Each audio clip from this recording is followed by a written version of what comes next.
Go.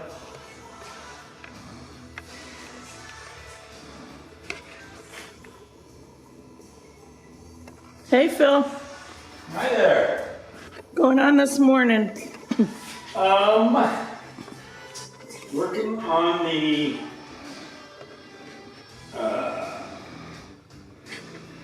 guess you could call it solar project. It's a little bit of everything here.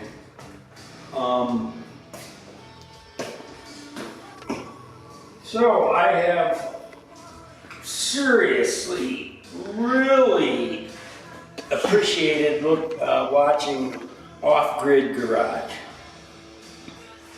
Absolutely. Just extremely good stuff. It's not only is it entertaining, I've learned so much, it's unbelievable.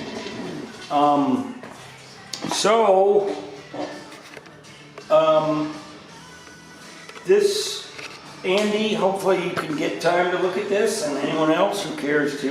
This is my plan if you see any,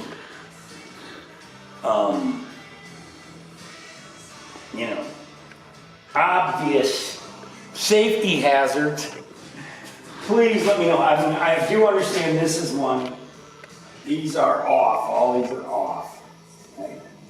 And yes, I understand that the capacitors also will charge this. So I've taken care of that.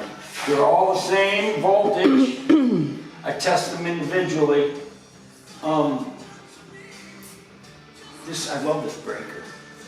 I just love it. So they're simplified, and I haven't turned them on, haven't charged them. I just got them out of the box, stacked them up, and I built bus bars as fast as I could.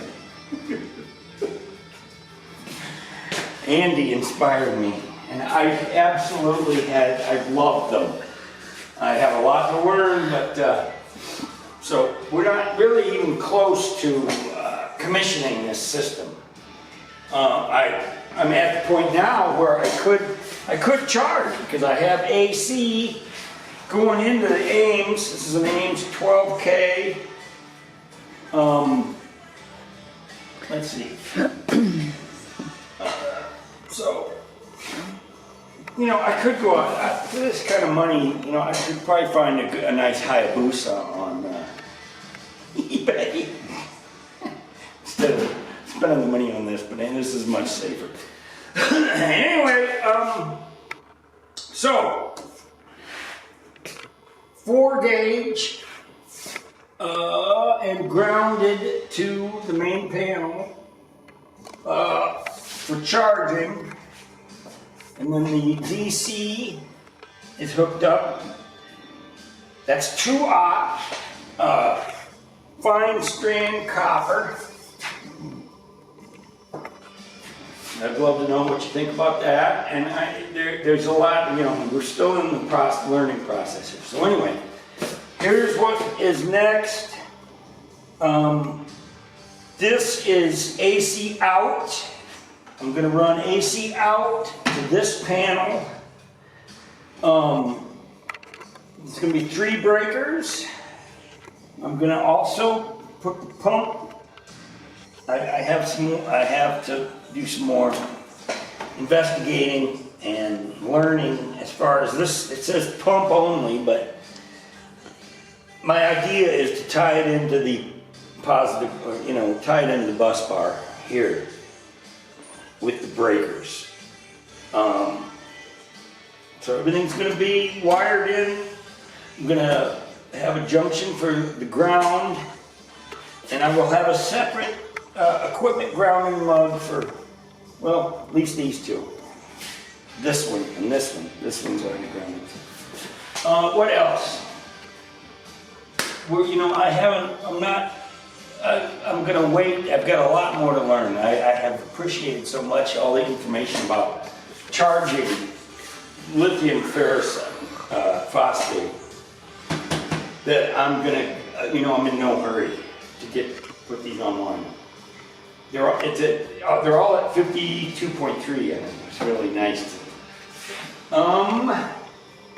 So, and then the whole charging, all that comes up and you dump that, so voltage doesn't mean that much.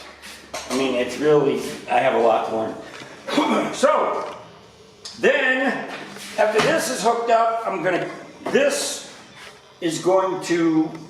bring in 2-aught cable. I have 500 feet of direct bury 2-aught that I'm gonna bring into this and be able to cross connect the house and the garage. That's the plan.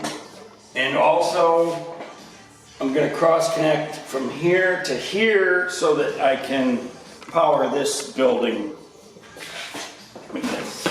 So I can power this building with or we can power either the house and the garage or all three. No, I don't know. We're gonna find out, see what gets hot. And it's 4 gauge for, it's these are, this is 60 amp right here, 60, the main charge is 80 amp. I have a 60 amp here with 4 gauge.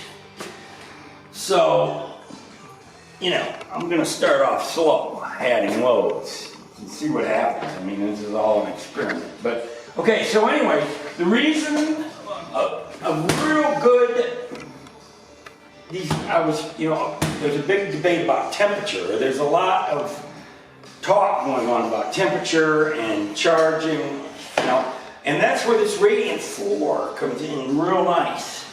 I seriously think I'll be able to use these just to keep the floor warm at night, and that will help these. Right? This place is insulated to the gills, and there's dead space above this, and then about a shitload of insulation above that in the attic. So, and this is pretty much just solid,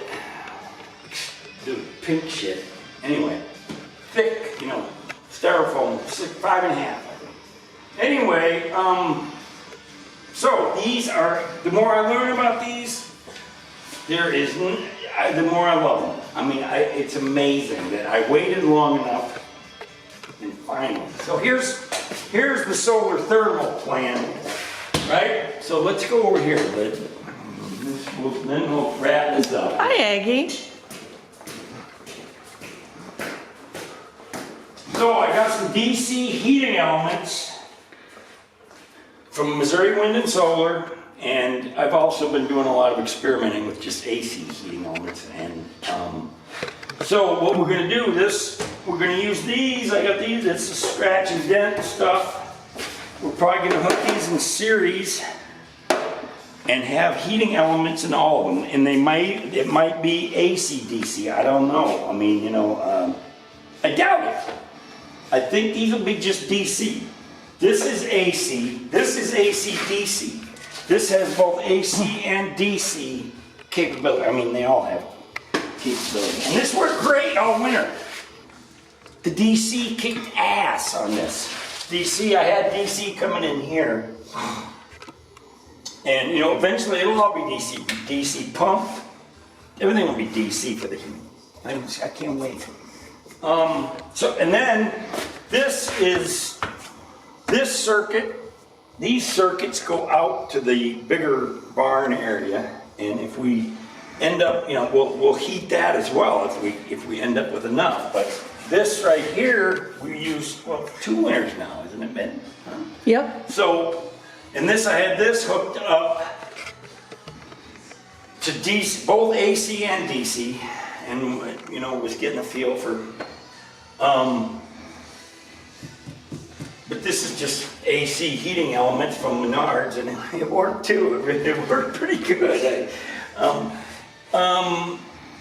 But this keeps this area warm, and that's what we're going to try and do this winter. Is if we with just solar, and probably we'll start off with just this building, to see how the inverter behaves and everything, and then add on the house.